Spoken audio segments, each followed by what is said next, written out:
Welcome to Chapter 16, Reconstruction. We'll be talking about the time following the Civil War when the South, the Confederate States, were being rebuilt or reconstructed.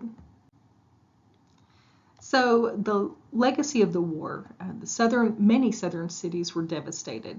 The South lost 250,000 soldiers. That's 250,000 people. The South's economic institutions were likewise destroyed. They were based on slavery. Slavery was gone. No one knew what to do with that. You had slaves who were suddenly freed, who had no idea what to do, where to go, what was next. And you had the plantation owners, the slave owners, who depended on slave labor, and suddenly they didn't know what to do either. There was a lot to face at the end of the Civil War. This is an artist rendition of the fall, if you will, of Richmond when Jefferson Davis and his government left during the last days of the Civil War. Richmond, Virginia was the Confederate capital. So we have several issues and attitudes that we're working with post-Civil War. We have the radical Republicans. Now, that's not a social commentary at this point. This is something that was explored at the time, so it's not like we're reflecting on it and calling them radical now. That word is thrown around a lot these days. I don't want you to confuse that, but the radical Republicans were very influential in the upper northern United States, and they believed that the South must free slaves, that it was the only right thing to do. They also believed that the North should help those slaves, especially those who fought for the Union during the war. And they believed that slaves should be given voting rights, which of course would further propel their party.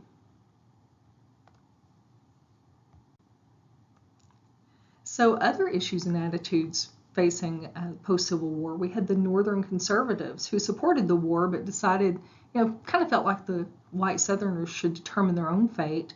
And then you had the Southern conservatives who saw the Confederate struggle as grand and that the South must be able to determine their own fate. You have the Southern Unionists, and there were some of those. If you're from this area, you might be surprised to find out that not everyone here in Hot Spring County was Confederate. Many were Union sympathizers as well. Southern Unionists rejected secession altogether, and they felt like they should be rewarded for their loyalty to the Union. And then there were Southern freedmen who believed they deserved all rights. Now, these freedmen were slaves, and it says freedmen, and at the time, that's what it focused on, the freed slave men. Okay, let's talk now about the president's role in Reconstruction. Lincoln developed a 10% plan to help with Reconstruction, and this was seen as a rather lenient plan. He knew that the South lost a great deal, so he kind of didn't want to stick it to them. He made it a little easy for them. And with his 10% plan, 10% of the people who voted in the 1860 election had to pledge their loyalty to the Union. Doesn't sound like a lot, but he was looking for loyalty so that there wouldn't be another secession. And so as his 10% plan is getting underway, he's assassinated, and his vice president Johnson takes over. Johnson, in 1865, implemented a different plan of Reconstruction that gave the white Southerners kind of free rein in redeveloping their governments. They offered no role for blacks in this plan at all, whether it was input into the plan or input into the governments that would follow.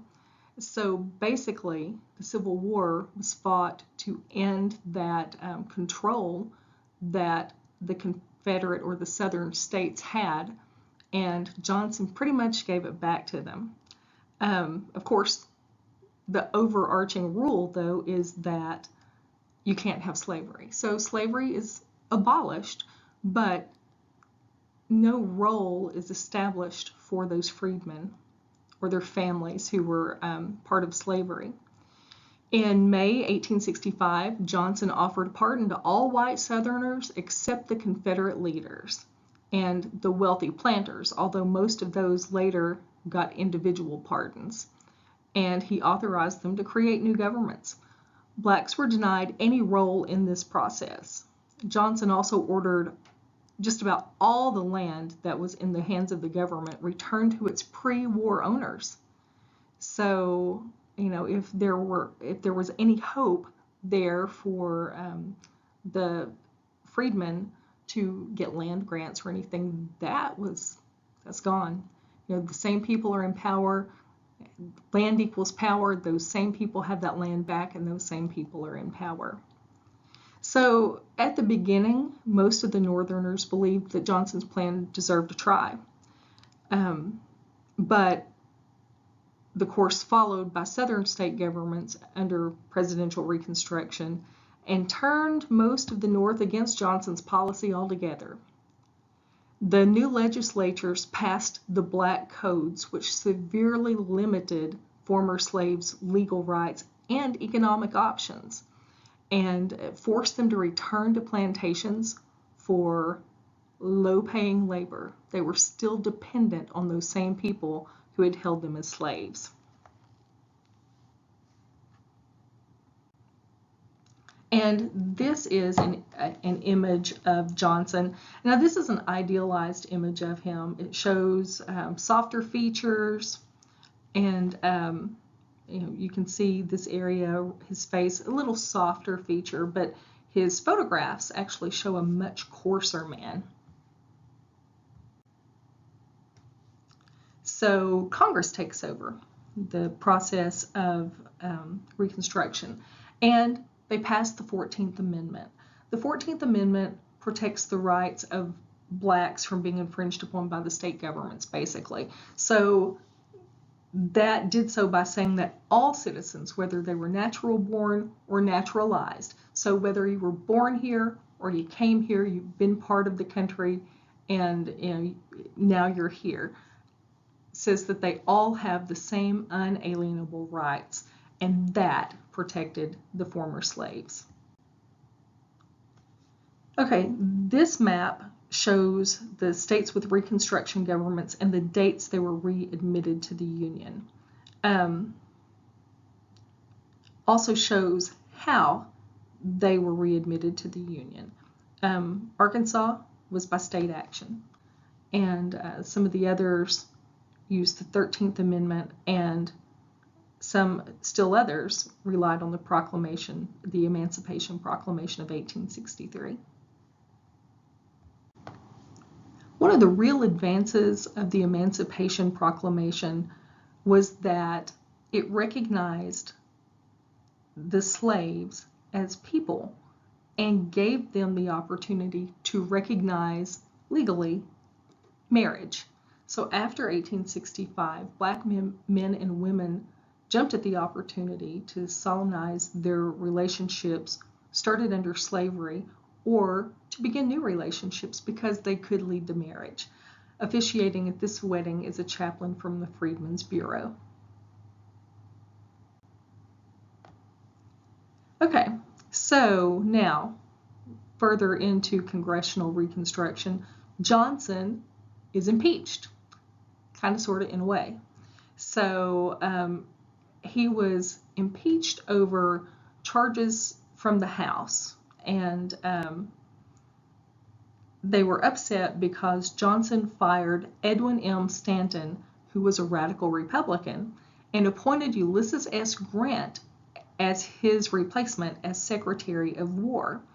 So the problem was that as president, they argued he did not have the right to solely fire someone and make that appointment, that's a congressional appointment. And the Senate, however, which was predominantly radical Republican, lacked one vote to remove him from office. So, these days you hear a lot about impeachment. We've heard about it from the Clinton era. We've heard about it in the Trump era. And and we always see, that there's one house that supports it, one house that doesn't. So the House of Representatives, in Johnson's case, supported impeachment, but the Senate was the holdup. They lacked that one vote, and Johnson stayed in office. And this is a drawing that depicts Johnson's House impeachment. Here it shows a packed gallery that's following those trials. Okay, also Reconstruction in the South. Grant was elected president in the election of 1868. The election was close.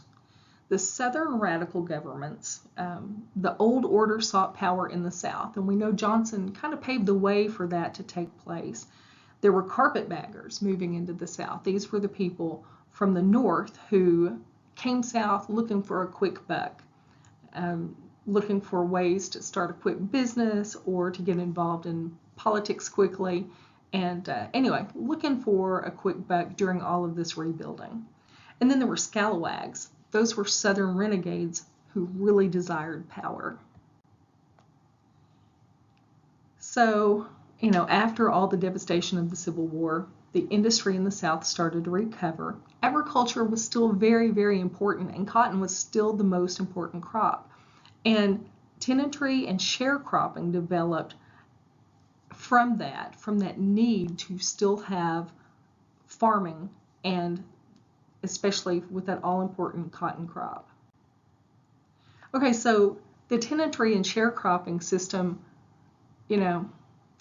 not exactly the best situation, especially for people who had been slaves or for the very poor people who needed jobs.